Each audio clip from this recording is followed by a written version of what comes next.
I'm Dave Mowitz, and welcome to Successful Farming. On today's program, I investigate the values of Case IH Loader tractors. We put the Crankenstein jump starter to the test on an Iowa farm. We return to Washington to finish our tour of one of the best agricultural museums in the country. And after these brief messages, I tour an innovative shop in Idaho. So please stay tuned.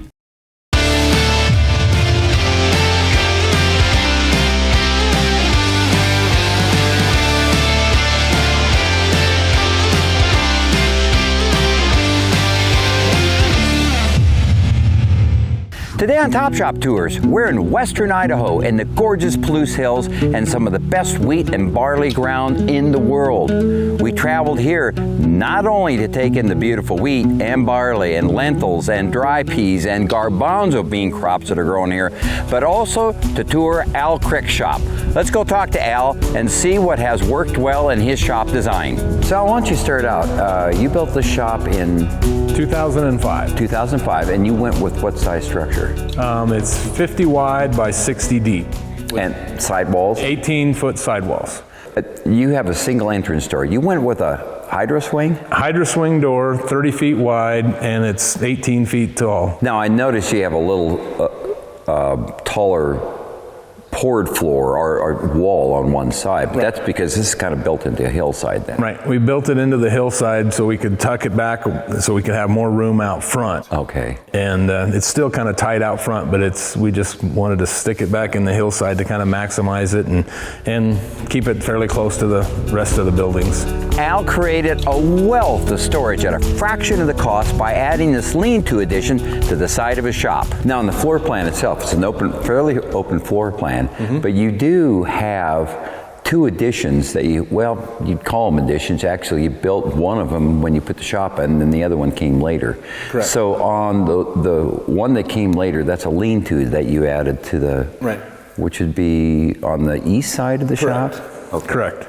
And that was something where, did you have the stubs, roof stubs coming out, and then you attach to that then? Right. We actually, we built the shop, and then we actually, before we really finished the whole thing, we added the first phase of that lean-to to it. And then, but yeah, we just got some I-beams and set them on the stem walls, and then we supported them out on the far side with, one of them was a stud wall, and the other one were just two square tube beams that we poured footings for and everything. So you just wanted to have a little extra storage, and also the stuff that you're working on probably down here, stuff out of the shop. Yep, just more storage. Seems like you can never have enough storage, and lean-tos were cheap storage. And then on the other side, that's where you have your office. Right, we put a lean-to on the other side for an office, and then we store the yard equipment and the lawnmowers and stuff like that in the other side. Okay. When asked about the best feature in his shop, Al will readily tell you that it's his overhead crane. But one of the features that I really liked about the shop is the trolley hoist. Yes. And that's something you built then. Yeah. This is not, you didn't pick this up in a dilapidated manufacturing plant. No. So walk me through all the structure that you have, starting with the way you support that it's supported off the roof, trusses. Correct. My brother-in-law built this shop, and he's in construction, and he had the trusses. He went to the truss manufacturer and told them what I was wanting to do, and they designed the truss specifically for that trolley. Okay. To carry the weight of the trolley plus the 2-ton hoist that we were going to put on it. And so they designed that truss, and then we built the framework inside it to bolt the truss out of 2x12s to give it even more support and spread that load out even further. On the truss, they had a 2x6 going vertical on the truss, and we put a 2x12 flat on the bottom piece and another 2x12 on each side of that flat one. So it kind of created a U-shape. A U-shape. Yes. And so you had a 2x6, two 2x12s like this. 2x6 on the truss, and then a 2x12, a 2x12, and a 2x12. Okay. Then that went up. Yep. And then we got half-inch bolts that go through the I-beam on the trolley on the north-south rail, goes up inside those 2x12s. Okay.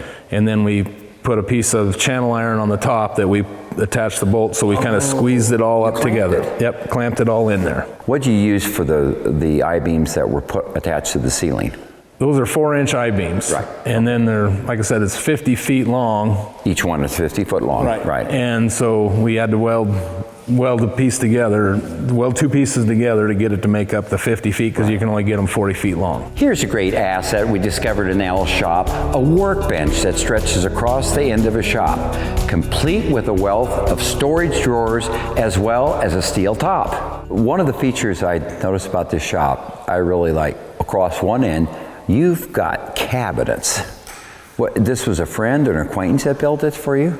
It's actually our neighbor, and he builds cabinets in the wintertime and does beautiful work. And I asked him if I could hire him to build my shop bench. And so, yeah, there's 26 rows of 4 drawers each row in the shop bench, and we absolutely love it. We're putting, we got drawers for each implement, each combine, trucks, tractor. Oh, so you're using them for part storage then too, as well as tools. As well as tools. In fact, probably more part storage, probably equal about part storage and tools. So yeah, and I love it. Granted, it doesn't hold the big stuff, but we put that in pallets or storage in the other shed, but yeah, I love it. And we had rough cut lumber that we put on, and he planed it down so it was all the exact same. Mm-hmm. So we got a real thick wood top on it. I was going to ask what you did on the top. And then what is that? I think it's close to 2-inch thick. Oh. And then we had custom made rolled steel, and then welded it and ground it, and so it's all, and then anchored it to that wood top, and it's stout. You can hammer on it and do all kinds of things, and it doesn't budge. The other thing I like too, typically we see the lighting and these are probably T5s. I think they're T8s. T8 fluorescents, but you also put them on the sidewalls too.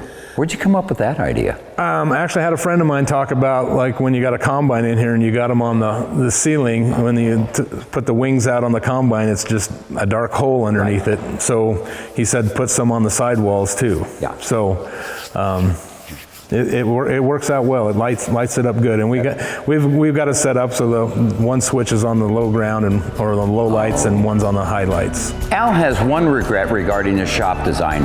He would have preferred to have run the rails on his trolley crane to the end of the shop, which would allow the hoist to be positioned over the workbench. I'll see you again next time on another Top Shop Tour. After these brief messages, join me at auction to see what a late model Maxxum loader tractor sells for. And then we test out the Crankenstein, the latest technology in jump starters. So please stay tuned.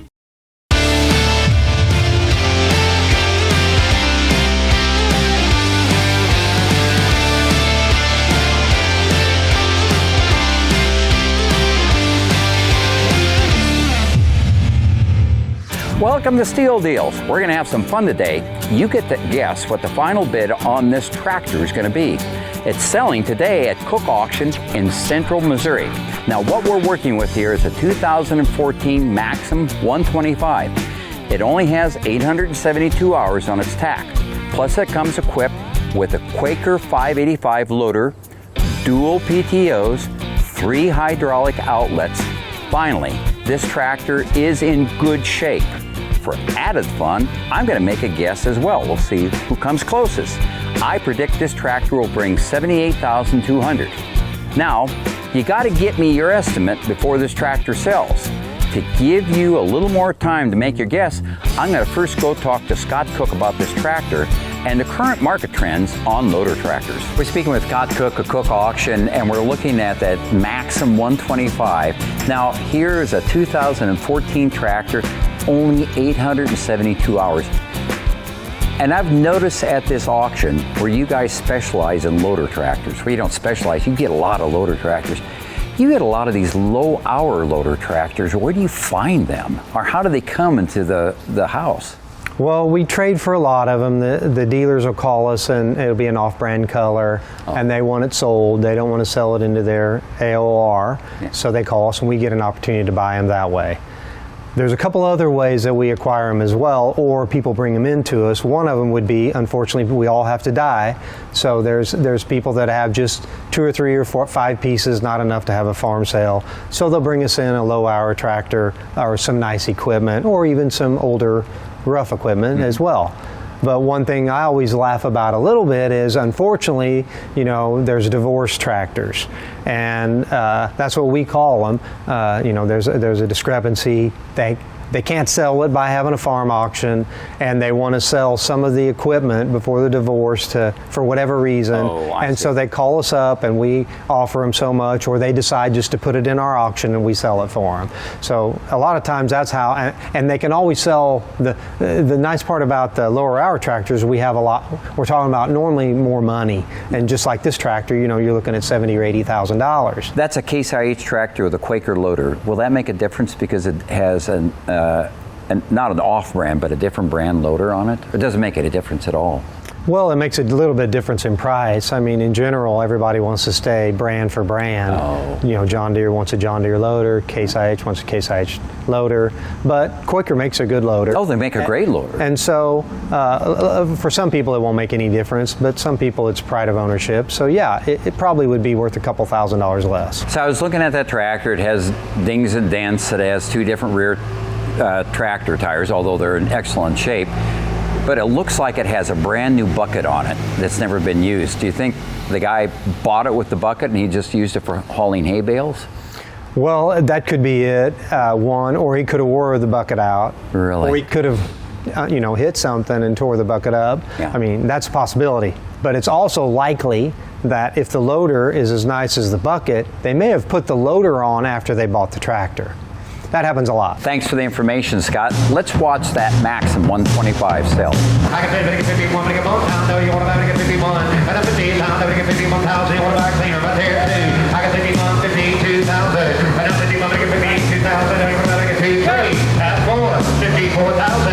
And now you want to 54. And now you want to 54, but I get 4 here, 54 pounds, I can say to get 54. I can say to get 54. Do the line here, boys, 54,000. And up to 53, you want to buy, but then you get 4 pounds, I can get the first one yourself.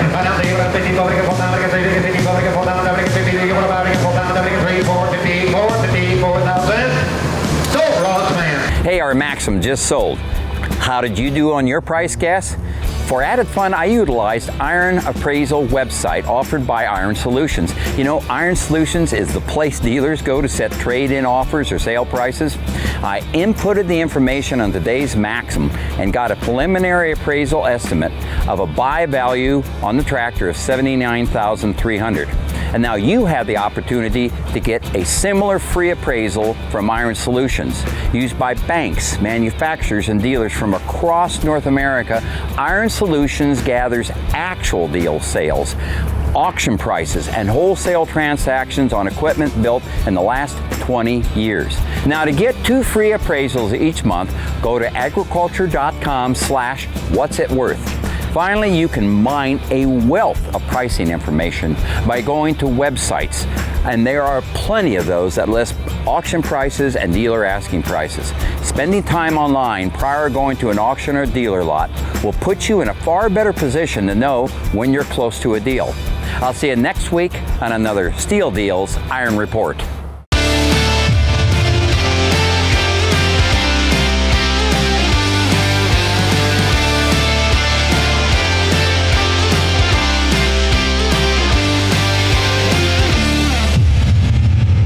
When I was at the National Farm Machinery Show a year ago, I ran into the Weego people at a booth that was there. I was not familiar with the company, having not seen it before. And what they had, and they were promoting, is their Crankenstein jump starter. And they claimed that this had the ability to outperform your typical lead-acid battery portable jump starter. So I got a version of this and sent it out to Terry Wells at Maxwell, Iowa, for him to test. And I remember when I brought this out. Now, this is the model C154. And you kind of looked at this and you must have wondered what kind of toy I think. Yeah. You had a semi that had a dead battery, right? Yep. That's a 24 volt system. And it had been sitting there for a couple months. Right. So when I dropped it off to you, you said, well, I was going to go try it out on that. So tell me, how did it work for the semi? It worked good. When I first hooked it up, Right. it didn't do anything. Then I realized it's got a charge. It's got a light, it's got a timer on it. Oh, okay. And then once the timer's set, we hit the key and it fired right up. Now, you've used it since to start tractors? Yeah, we had a tractor just yesterday on the auger, grain auger, and the battery's bad on the tractor. And we used it all day to start it. It probably started the tractor 10 times. All during the day? All there today. Just on the charge that it had? Yep, we didn't have to recharge it or anything. Yeah, it started it all day long. So was it the surprise that it had the power that it had, or the fact that it's just so small, or both? Both, yeah. And you charge it with a little cell phone cord. What were you using before that? Did you have the regular? Yeah, so we got the old style right there, that Right. floor we've been using. Yeah. And that one, it'd run down pretty quick. I know lithium ion is pretty impressive, but boy, it's the weight that gets me. It's just not that heavy then. So, if you were to be in a store and you needed a portable jump starter, and you had the Crankenstein available to you, or the regular lead acid battery, which one would you rather buy? Well, I'd definitely buy this in here. It's a lot lighter and lasts a lot longer. Well, Terry, thanks for testing the Crankenstein. Obviously, it's one of those things that any farmer ought to consider. I'll see you again on another Product Test Team Report. We hit to Washington to finish our tour of one of the best agricultural museums in the country. After these brief messages.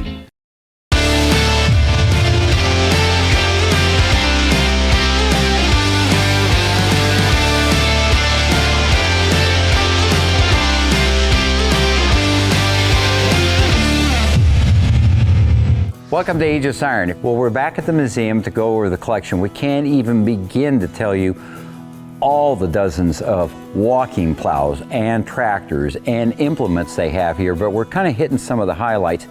And one of the things you will not see in another museum, at least that I've ever seen, is the Tram. You got a car here with a bunch of fake sacks of wheat on.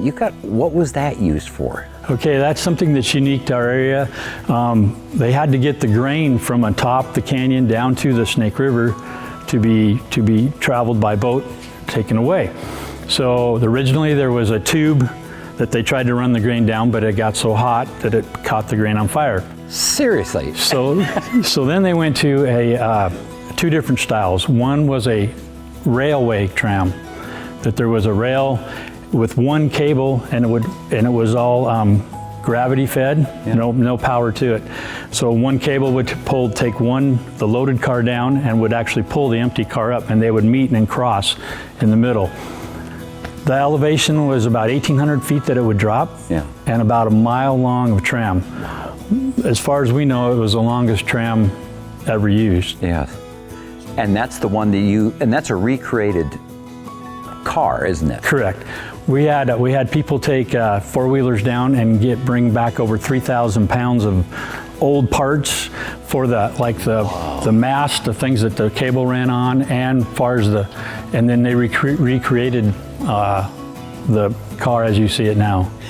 So walking around in your second building, you also have a stationary steam power. That was used for threshing then? It's a Case motor, right? Correct. The stationary one is actually a Russell steam engine. Oh, that's a Russell. It's a 30 horsepower stationary. A lot of times what they use those for was to take into log camps and run the sawmill in the logging camps. But it could be used for anything stationary. A stationary, like you said, a combine, a stationary hay baler, anything like that. So, endemic to this area was what we have off to the side here. It's a John Deere 45. Now, John Deere 45 self-propelled combines litter the graveyards, junkyards of the Midwest. But this one's kind of special, isn't it? It is. It's the first one, as far as we know, that got a hillside unit put on, and it was done by a gentleman, about 50 miles from here. No kidding, and that's where it originated. That's where it originated, in that area. And I think, there were some of the original, I think this was the third owner that donated it to us. Yeah. Then behind it is another unique Deere item. Not that the tractor is unique, it's what's on the rear tires, and that's a riblet John Deere. That's correct. It looks like tracks off a tractor, but it's going around the round metal wheel. And they did that for like more muddy conditions or soft conditions, so it had more surface area to gather with, which is something I've never seen another one. Well, Jay, thanks for the information about the museum. You know, for more information about the Eastern Washington Agricultural Museum, you can go to their website. I'll see you again next time on another Aegis Iron Featured Tractor of the Week. Please join us next week for our Christmas Gift Guide special program. Our merry band of shopping elves, and yes, I'm one of those elves, offer a Christmas tree full of gift recommendations. In the meantime, be sure to visit the show's website at agriculture.com/TV to get more information on this show and to view past episodes. See you next week right here on Successful Farming.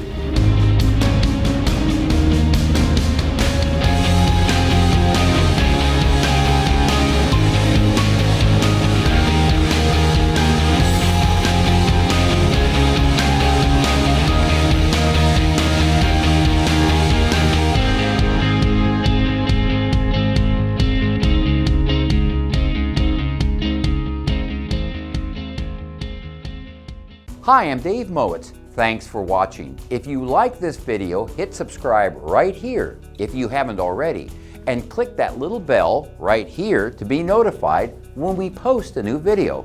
And click here to see more great episodes from Successful Farming Television.